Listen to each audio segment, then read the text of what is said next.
Welcome back नाज़रीन। तो हम ब्रेक से पहले बात कर रहे थे ज़ैद अख्तर से, क्योंकि ये एक फलाई इदारा भी है इनका और ये काफ़ी जो है लोगों की हेल्प करते हुए आ रहे हैं और इनका शोबे से भी ताल्लुक़ है। तो ज़ैद हम जो है बात कर रहे थे आपके इंस्टीट्यूट के हवाले से। तो जो आपने इंस्टीट्यूट जो आपने बनाया, जैसे भी आप गुलशन में आपका भी है ना इंस्टीट्यूट, तो उसमें जैसे अगर कोई आपके पास नीडी बंदा आता है तो उसकी कोई फ़ीस वगैरह जो आपने फ्री ऑफ कॉस्ट रखी हुई, क्या प्रोसेस है उसका पूरा? नहीं देखें, फ्री ऑफ कॉस्ट हम लोग ऑफर नहीं कर रहे हैं, क्योंकि फ्री जो चीज़ मिल रही होती है हमारी आवाम उस चीज़ की कदर भूल जाती है। तो हमने उसमें एक मिनिमम फ़ीस चार्ज कर रहे हैं जो कि हर बंदे के लिए बाआसानी इन हालात में अफोर्डेड होगी। और उसकी अगर मार्केट उस कोर्स की अगर मार्केट लेवल पे अगर देखा जाए तो लाखों रुपए फ़ीस बनती है, लेकिन उसको मिनिमम अमाउंट सेट पे हम लोग चार्ज कर रहे हैं, जिससे जस्ट वही पैसा उन्हीं के ऊपर खर्च करा जाएगा, उन्हीं की स्टेशनरीज़ वगैरह पे, उन्हीं की दीगर चीज़ों पे। तो इस तरह से हम लोग इसको लेकर चल रहे हैं। तो लेकिन यही कि बस इतना कह सकता हूँ कि बहुत रीज़नेबल है और चैरिटी बेस्ड है। चलें, अच्छी बात है।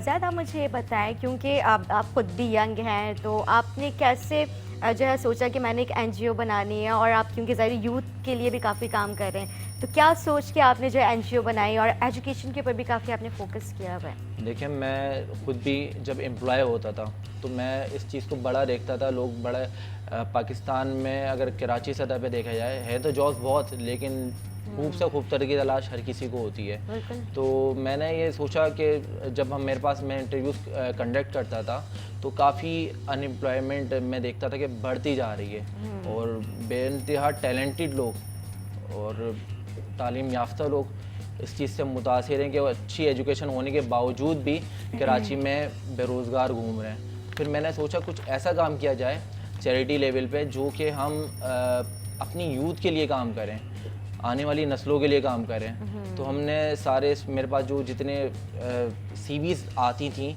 उन्हीं के लिए मैंने ऐसे ही मतलब बैक एंड पे एक चैरिटी ऐसी स्टार्ट कर दी, उनकी जॉब्स वगैरह उनको अपॉर्चुनिटीज़ देना। फिर उसके बाद फिर एक इरादा बना, ठीक है अगर ऐसे कर रहे हैं तो बाकायदा एक प्रॉपर वे में कोई इदारा कायम किया जाए और उसी में उनकी करियर काउंसलिंग के हवाले से उनको गाइडेंस भी दी जाए और उसके साथ साथ उनको जॉब के मौके भी फराहम किए जाएं। तो फिर हमने एक इमदाद अज़ीम ऑर्गेनाइजेशन कायम करी। तो जब उसको कायम कर ली तो उसके बाद फिर हम दीगर इस हवाले से काम करते रहे। हॉस्पिटलिटी में भी काम करा, राशन ड्राइव में भी काम करा, लेकिन मेन मोटिव जो रहा हमारा वो करियर काउंसलिंग, करियर गाइडेंस और अनएम्प्लॉयमेंट को मिटाना। बिल्कुल, मैं अक्सर आपके जो है वो देखते रहती हूँ कि सोशल मीडिया पे आपकी क्लिप्स वगैरह जो काफ़ी मैंने देखा है। तो आप जो है कराची यूनिवर्सिटी में भी काफ़ी अपने सेमिनार्स वगैरह आप जो है वो करते हैं, और जो उसमें आप यूथ को जो है काफ़ी प्रमोट कर रहे होते हैं। तो उसमें मैंने आपको देखा था। तो ये बहुत अच्छी बात है, ये जो आप इस तरह से हमारी यूथ को प्रमोट कर रहे हैं, उनको मोटिवेशन दे रहे हैं, तो ये तो बहुत ही अच्छी बात है। तो शायद आप मुझे बताएं, क्योंकि अब बहुत जो है बातें हो गई उसकी फलाई की भी, अब मैं चाहूँगी कि आप मुझे बताएं, आपका फेवरेट सियासतदान कौन है? देखें, मेरा अगर फेवरेट सियासतदान की अगर मैं बात करूं तो ये बड़ा मुश्किल क्वेश्चन है। क्यों, काफ़ी सारे? हमारे तो सारे जितने पॉलिटिशियन हैं हमारे यहाँ के जाने माने, तो वो एक अजीम हीरे हैं, और ये ऐसे ऐसे हीरो तो वो ढूंढने से भी नहीं मिलते हैं, बिल्कुल नहीं मिलते। तो फिर मतलब आप किससे मुतासिर है, कौन सा आपको जो है पॉलिटिशियन पसंद है? बहुत अच्छा मोटिव रह के अभी काम कर रहे हैं मुस्तफ़ा कमाल भाई। अच्छा, मुस्तफ़ा कमाल भाई तो खैर ऑब्जेक्टिव बहुत मैं अच्छा ऑलरेडी बोलूँगी कुछ वैसे बहुत अच्छे। अच्छा जी, मुस्तफ़ा कमाल आपकी उनका फेवरेट? मोटिव बहुत अच्छा है। अच्छा, तो अगर आपको कोई हमारे लिए सोच रहा है, कोई अच्छे लेवल में, हम खास तौर पे कराची की अगर बात करता है, कोई उस कराची में बदलाव लाना चाहता है। हकीकत बात है कि मुस्तफ़ा कमाल का दौर मैंने खुद भी देखा है, तो उसमें जो है बहुत चीज़ें चेंजिंग हुई है। हमारी जितनी भी जो है डेवलपमेंट हुई है, मेरे ख्याल से मुस्तफ़ा कमाल के दौर में बहुत अच्छी हुई है। और रोड्स वगैरह आप देख लें तो वो उसके कराची उस टाइम पे जो बना है वो बना है। अब तो मुझे बिल्कुल भी कोई किसी में बनने का आगे कोई आसार नज़र नहीं आता। दिन ब दिन बदतरीन होता जा रहा है हमारा शहर अगर देखा जाए ऑल ओवर। पीछे आप गुज़िश्ता बारिशों के हालातों में देख चुकी हैं, बारिश में तो बहुत बुरा हाल हो गया, कोविड में देख चुकी हैं, और इस टाइम जो हालात हैं अनएम्प्लॉयमेंट के हवाले से उसमें देख लें आप। तो हर तरह से हम मतलब बैक फुट पे आ चुके हैं, बहुत पीछे आ चुके हैं अगर देखा जाए। तो उसको आगे कवर अप होने में मैं समझता हूँ तकरीबन हमें कई सालों लग जाएंगे आगे बढ़ने में। बिल्कुल आपने सही कहा। तो अलीना की तरफ मैं जाऊंगी। अलीना, आपका कौन फेवरेट पॉलिटिशियन है? मेरे फेवरेट फारूक सत्तार सर हैं। फारूक सत्तार ही सारी लड़कियों को क्यों पसंद आते हैं? क्योंकि वो इतने अच्छे से स्पीच करते हैं। आई थिंक बहुत ही ज़्यादा ऑनेस्ट मैन है, तो मुझे ऐसे लोग काफ़ी अच्छे लगते हैं। कोई फेकनेस नहीं है उनके अंदर, तो मुझे काफ़ी अच्छे लगते हैं। और शेख रशीद भी, उनकी सिर्फ शायरी थोड़ी थोड़ी पसंद है। मैंने सिर्फ शायरी सुनी है, ज़्यादा अच्छा। मुझे पॉलिटिक्स के बारे में पता नहीं है, तो बस वो शायरी सुनी। तो लेकिन आपने मुझे फारूक सत्तार की क्या ऑनेस्टी देखी जो आप जो है उनसे मुतासर हुए हैं, वो आपके जो है वो एक मतलब आइडल पर्सनैलिटी बन चुके हैं? आई थिंक बहुत ऑनेस्ट है और बहुत ज़्यादा सच्चे दिल से बोलते हैं। जब वो स्पीच करते हैं तो पता नहीं कि मुझे, मैं सुनती हूँ, जबकि मैं किसी की स्पीच नहीं सुनती हूँ ना, मैं कभी किसी को इतना ज़्यादा, लेकिन जब उनकी सुनती हूँ तो मुझे अच्छा लगता है। आपको उनकी कोई स्पीच याद है जो उन्होंने की हो और आप उससे बहुत अट्रैक्ट हुई हो? आई थिंक इनके ही एक प्रोग्राम पे की थी कि मेरा ये भरम है मेरे पास तुम हो सब। अच्छा, ये स्पीचेस आपको याद है उनकी? अच्छा, उन्होंने यही स्पीच करी थी। बाकी अच्छा, मैं समझ थी कोई मतलब एजुकेट किया और इसलिए बहुत ज़्यादा अलीना मुतासर हो चुकी है उनकी अगर speech। वो होता तो मैं आज यकीन करें बहुत अच्छा पढ़ लेती। अच्छा, मतलब इसका मतलब इन्होंने अलीना ने आज हमें बता दिया कि अलीना पढ़ाई में बिल्कुल मुझे एक ही सब्जेक्ट पसंद था, इंग्लिश और एक बायोलॉजी। बाकी मैं बस धक्का लगा के मैथ्स, तो आप यकीन करें मुझे 0 का भी पता नहीं लगता है मैथ्स में। अच्छा, पैसे गिनने तो आते हैं ना? पैसे गिनने भी, अगर जैसे 5000 का नोट है, मैं आपको ऑनेस्टली एक बात बताऊं, 5000 का नोट है, अगर मुझे पता लगे कि मैंने 1000 की चीज खरीदी, 4000 वापस आएंगे। अगर वो कुछ 36-35 हो गया तो मैं गड़बड़ी खा जाऊंगी। अच्छा। तो ये भी मुझे समझ नहीं आता है, ये मुझे पापा सिखाते हैं। और कितनी ज़ैद, वेस्ट करने की आपने बात। इनको जो है क्लासेस देनी है मैथमेटिक्स से, ठीक है? ये बहुत ज़रूरी है। अगर पैसे ऊपर नीचे हो गए, ज़्यादा पैसे आ गए तो फिर क्या होगा? ये ऐसा हुआ है मेरे साथ कई अच्छा। बार कि मुझे लोगों ने कम पैसे थे, मैं खामोशी से घर आ गई हूँ, मुझे पता ही नहीं चला, बैग में रख लिए पैसे तो मैंने। जब घर पे कभी इस तरह से हुआ हो, अम्मी तो ने कभी मम्मा डांटा बहुत नहीं? सुनाती हैं, कहती हैं कि तुम तो पढ़ी लिखी जाहिल हो, ये तुम क्या कर रही हो नैना। एक्चुअली मेरा निकनेम इज नैना, तो सब मुझे नैना नैना करके, तो वो मम्मा यही बोलती हैं कि अब मैंने, ऐसा कई बार हुआ है कि मुझे किसी ने फटे हुए नोट भी दिए और मैं खामोशी से रख लिए बैग में। अच्छा, मतलब उसको नैना भी मैंने इतनी अलीना जो है, अलीना और नैना जो है वो बहुत ज़्यादा मासूम है, उनको कुछ भी नहीं पता। हाँ, बहुत सही भी है। अल्लाह कर रहे हैं हम लोगों को भी मिल जाए। अलका, तो मेरे साथ ही आ जाओ। ऐसा हो जाता है मेरे साथ, अक्सर ऐसा हो तो जाता है। आपके साथ कभी ऐसा कुछ हुआ? नहीं, मेरे साथ ऐसा इत्तेफाक नहीं रहा। आप बहुत शार्प हैं। आप उन्हें पैसे संभाल के रखते पैसों हैं। के मामले में आई थिंक मैंने इनको देखा हुआ है, ये बहुत एक एक चीज को देख के आई थिंक इसके ऊपर रिस्पॉन्सिबिलिटी बहुत ज्यादा है। बिल्कुल सही बात तो है। वो सारी चीजें सब वर्कर्स को उतना सब कुछ करना, आई थिंक ये एक बहुत बड़ी बात है जो ये मैनेज करते हैं। सही। तो ज़्यादा आप अपना कोई बचपन का ऐसा वाक़या बताएं, क्योंकि आप जो है हमारे कमर्शियल्स और जो मॉडलिंग की फील्ड में भी हैं, तो आप लोगों की एक जो है आइडल पर्सनैलिटी भी हैं, तो लोग आपसे बहुत मुतासर होते हैं। तो कुछ ऐसा बताएं ना कि आपके अपने बचपन की बातें, ताकि हमारे जो नाज़रीन हैं वो उनको पता चले कि ज़ैद असल में बचपन में कैसे था और आप कैसे हैं। देखिए, मुझे अपनी बचपन की इतनी बातें तो याद नहीं है, लेकिन जो लोग बताते हैं तो उस टाइम कोई शरारतें उरूज पे होती थी, तो एक 2-3 दफ़ा अपने खुद शरारतों की वजह से अपने आप को नुकसान भी पहुंचाया। ओहो। तो ये तो मेरे अभी एक मेरे माथे पे टेलीमार्क बन चुका है। वो एक सामने भी मतलब चीज़ें नुमायाँ होती हैं। कुछ भाग दौड़ में बहुत तेज़ था और कुछ प्लेइंग एरियाज़ में जाके बहुत शरारतें करता था। तो ये तो सब बच्चों के साथ ही होती हैं, और आजकल के बच्चे तो कुछ ज़्यादा ही तेज़ हैं। आजकल के बच्चे तो भाई बहुत ज़्यादा, पहले तो हम लोग बहुत ज़्यादा मासूम हुआ करते थे, लेकिन अब तो बहुत ही ज़्यादा। हमें तो उससे वाकई नहीं पता था कि मतलब बाहर की दुनिया कैसी है। घर में जब हम लोग शरारतें कर दिया करते थे, लेकिन बाहर जाके तो बिल्कुल भी। आज के तो बच्चे बहुत ज़्यादा बहुत शार्प हो चुके हैं। अब तो अपने अम्मी अब्बू को सिखा रहे होते हैं कि भाई आपने इस तरह से करना है। और जो मतलब पेरेंट्स हैं वो, जिनको भी एंड्रॉयड इतना ज़्यादा यूज़ करने नहीं आता, वो छोटे छोटे 3-3, 4-4 साल के बच्चे जो पूरा ऑपरेट करके उनको बता रहे होते हैं कि इस तरह से होता है। मुझे जो चीज़ नहीं आएगी वो कहेंगे लाएं आप भी, हम आपको सिखा देते हैं। आई वाज लाइक शर्मिंदा कि भाई बच्चों को आ रहा है, हमें नहीं आ रहा। बिल्कुल। ऐसा अच्छा, हो वो जैसे कल ही मेरे ख्याल से टिकटॉक जो है वो बैन हो गया, तो वो आप लोगों का इस पे क्या तासुरात है? क्योंकि आप लोग भी नई नस्ल हैं और टिकटॉक के आप लोग भी मेरे ख्याल से काफ़ी फैन होंगे।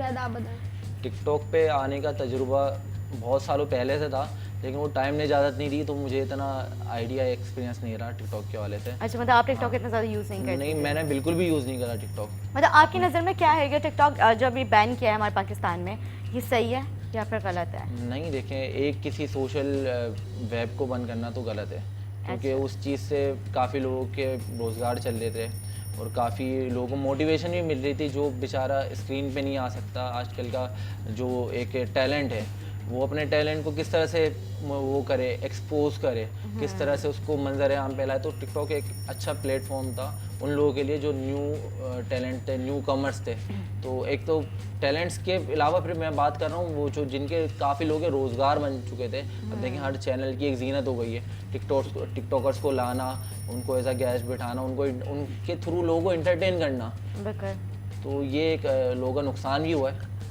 नुकसान हुआ है, मतलब मुझे अगर तो ये थोड़ा लगता था, positive लेके मुझे तो ये जाए लगता था कि क्योंकि जो हमारे इलेक्ट्रॉनिक मीडिया से जिनका ताल्लुक है, जो मॉडल्स और जो सिंगर्स या फिर जो है जो ड्रामा आर्टिस्ट वगैरह हैं, तो मुझे ऐसा लगता था कि शायद वो थोड़ा सा एहसास कमतरी में आ रही थी कि टिकटॉकर्स को ज़्यादा फौकियत दी जा रही है बजाय। मैं कहना चाहती हूँ कि ऐसा कभी, ये ठीक है चलो आप एंटरटेन के लिए बनाओ, मैं भी बनाती हूँ और मैंने जस्ट तफरी में बनाया और जब तैयार हुई तभी बनाया, उसमें मेरे काफ़ी अच्छे फैंस हो गए। आई थिंक 17.8 समथिंग करके फैंस थे, लाइक्स अलग थे। बट आई थिंक उसको सिर्फ टिकटॉक तक ही रखना चाहिए। उसको ये कह देना कि इन्होंने स्ट्रगल किया है बहुत ज़्यादा, आई थिंक ये तो राइट वे नहीं है। क्योंकि अगर वो स्ट्रगल कर रहे हैं तो जो हम लोग हैं एक्टर लोग, वो तो फिर बचपने से जो काम करके स्ट्रगल और रिजेक्शन फेस कर रहे हैं, तो उनका क्या फिर ताल्लुक है। टिकटॉक पे क्या है, आपका खुद का टिकटॉक है, आपके खुद की सारी चीज़ें हैं, वीडियोस आप खुद बना रहे हो, आपको पता है आज आपको कौन सी वीडियो बनानी। लेकिन हमारे यहाँ ऐसा कुछ नहीं है, हमें 10 जगह पे ऑडिशंस देने पड़ रहे हैं, तो दैट इज कॉल्ड स्ट्रगल।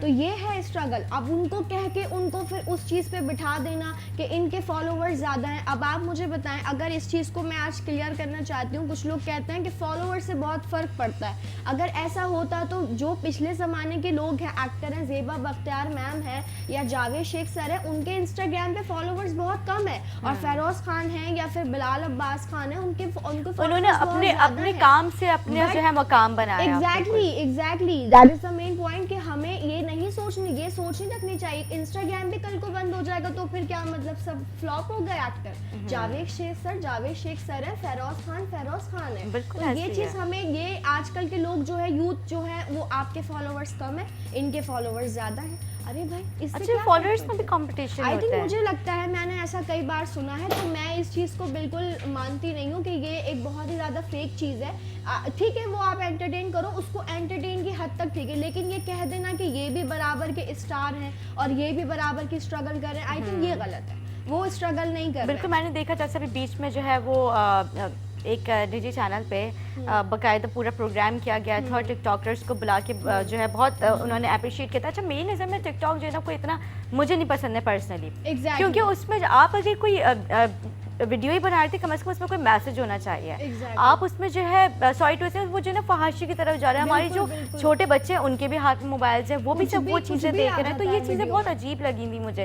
तो मैंने भी अभी बीच में, क्योंकि सोशल मीडिया पे हमारे पिछले दिनों जो एक टॉपिक हमने इसी हवाले से हमने किया था, तो जो हम अक्सर बात करते रहते हैं इस तरह के जो ना टॉपिक्स पे, तो उससे मैंने टिकटॉक का भी जिक्र किया था। टिकटॉक तो मेरे ख्याल से बैन हो जाना चाहिए और शुक्र है अल्लाह का कि वो बैन हो गया। मैं बड़ी खुश थी, मैं भी बहुत खुश हूँ टिकटॉक। मैं बड़ी खुश थी। एक्चुअली बात ये नहीं है, अगर आप उसको सही तरह से यूज करें और जस्ट तो बुराई नहीं है, तो उसमें कोई बुराई नहीं है। लेकिन अगर आप देखें उसमें कैसे कैसे लोग क्या क्या वीडियोस बना रहे हो, आपको पता है अभी पिछले दिनों एक जो है इसी तरह का केस आया था हमारे पास, क्योंकि हम बाखबर कराची का जो मकसद है आवाम के मसले मसाइल हल करना और जो हम इस तरह के प्रोग्राम्स करते रहते हैं। जुम्मे का भी हम लोगों ने लास्ट प्रोग्राम किया था, वो भी इस तरह का हमने किया था कि ताकि आवाम के जो घरेलू मसले मसाइल हैं, जुम्मे के दिन हमने दीन की और इस हवाले से सारी जो बातें की थी। तो हम लोग जो है इस तरह के इन्फॉर्मेटिव जो प्रोग्राम्स करते रहते हैं। तो हमें एक जो है मैसेज मौसूल हुआ था, उस पर जो है एक खातून ने बाकायदा में मैसेज करके बताया कि ये जो टिकटॉक यूज़ करने का उनको क्या साइड इफ़ेक्ट जो फेस करना पड़ा। उन्होंने अपनी वीडियो बना के डाल दी टिकटॉक पे और बाद में जो है उनको किसी ने उनकी वीडियो जो है वो डाउनलोड का मेरे पास ऑप्शन होता है उसमें। तो मैंने तो खैर मुझे यूज़ करना भी नहीं आता, मैंने यूज़ भी नहीं किया आज तक टिकटॉक। तो जो है मैं वाहिद बंदी तो खैर ये था कि उसमें कोई लड़का था, उसने फॉलो किया, उनकी वीडियो डाउनलोड की, फिर उसके बाद जो उसने बाकायदा उनके वो जो पिक्चर्स जो उसको एडिट किया और वो बाकायदा वीडियो बना के वायरल किया उनका। वो बेचारी तो बहुत परेशान है, एक अच्छी खानदान की लड़की, मतलब उसके साथ उसको ब्लैकमेल करना। और वो जो बीच में एक मेरे ख्याल से एनी ना, पता नहीं क्या नाम था, वो जो थोड़ी सी हेल्दी सी एक लड़की थी, उसके ऊपर वो जो मंडी के सीजन में जो उसको किया था, ये कहाँ? वो तो उस पर पर्सनली अटैक है, तो वो तो गलत है, आप किसी को पर्सनली अटैक नहीं करो, लेकिन ये कह देना कि ये स्ट्रगलर हैं, इन्होंने बहुत मेहनत की है, तो ये सरासर गलत है। देखिए हर चीज़ को ना पॉजिटिव और नेगेटिव इम्पैक्ट हर चीज़ का होता है। अगर बात करते हैं आप टिकटॉक की, तो उसमें देखें टिकटॉकर स्टार नहीं है, वो टिकटॉकर स्टार है। पहली चीज़ तो मैं ये क्लियर करूँ आपको। ठीक है। मैं हालांकि ये खुद नहीं बनाता और ना मैंने बनाई है। अच्छा, आप भी गुड बुक में शामिल हो गए मेरे। जो टिकटॉक नहीं बनाए तो मेरे गुड बुक में शामिल हो जाते हैं। जो स्ट्रगल हमारे फनकार स्टार्स कर रहे हैं, तो उनको ये नहीं सोचना चाहिए और एहसास कमतरी का शिकार नहीं होना चाहिए। देखिए वो कुछ चीज़ें होती हैं शॉर्ट टर्म और कुछ चीज़ें होती हैं लॉन्ग टर्म। फिर जिस तरह से लोग, सॉरी मैं आपकी बात कर रही हूँ, जो व्लॉग्स बनाते हैं यूट्यूब पे, तो फिर तो उनको भी फौकियत देनी चाहिए उनको, क्योंकि जबकि वो तो किसी न किसी मैसेज के ऊपर बना रही थी, कोई टॉपिक होता है जिस पे, जैसे आपने फूड के ऊपर बात कर ली, एजुकेशन पे बात कर ली, तो इन लोगों को भी फिर हम प्रमोट करें, उनको क्यों नहीं करें हम प्रमोट? आई थिंक मुझे लगता है कि ये सब जितने भी सोशल एक ऐप्स हैं, ये आपको सिर्फ एक, या तो आप अपनी ज़िंदगी को अपडेट करने के लिए आप इंस्टाग्राम यूज़ कर रहे हैं, तो किसी के आप फॉलोवर्स या फिर इंस्टाग्राम या ये चीज़ें ये नहीं बताती कि आप कितने बड़े स्टार हो। आप स्टार बनते हो अपने काम से, अपने नाम से। अगर जो टिकटॉक बनाता है वो टिकटॉक के नाम से ही कहलाएगा, भले उसके मिलियन में फैंस हो, लेकिन अगर जिसके 4 फैन है और वो ड्रामों में आ रहा है, उसका वही नाम है कि ये तो टीवी एक्ट्रेस है। आई थिंक मुझे लगता है कि ये चीज़ें थोड़ी सी मुझे बहुत ज़्यादा करती थी, लेकिन टिकटॉक कल तो बैन हो चुका है, बल्ले बल्ले। ज़्यादा की बात, सॉरी वो अधूरी रह गई थी आप। हाँ तो बस मेरी बात मुकम्मल ही कर ली थी मैंने कि टिकटॉकर स्टार बस वो स्टार टिकटॉकर स्टार ही रहेगा, और जो एक्चुअल स्टार है, मतलब वो जैसे इसने अभी बात करी अलीना ने कि वो एक्टर है या फिर किसी का ड्रामा इंडस्ट्री में काम कर रहा है, किसी कमर्शियल में आ रहा है या कोई ब्रांड शूट्स के हवाले से जाना जा रहा है, तो वो एक्चुअल स्टार है। तो टिकटॉकर स्टार्स का टाइम बहुत शॉर्ट टाइम था, ये मुझे लगता था, और वो अब जाके नज़र आ रहा है। अब वो हो गया है। सही सही, चलिए ये तो बहुत ही अच्छी बात है। और मैं अलीना आपका और ज़ैद मैं आपका बहुत शुक्रिया अदा करती हूँ कि आप लोग आए और बहुत मज़े किए हमने आज गुफ्तगू की, और ना मेरे ख्याल से उम्मीद करते हैं कि हमारे नाज़रीन उनको भी बड़ा अच्छा लगा होगा। अब हम एक ब्रेक लेंगे, ब्रेक के साथ हमारे साथ रहिएगा।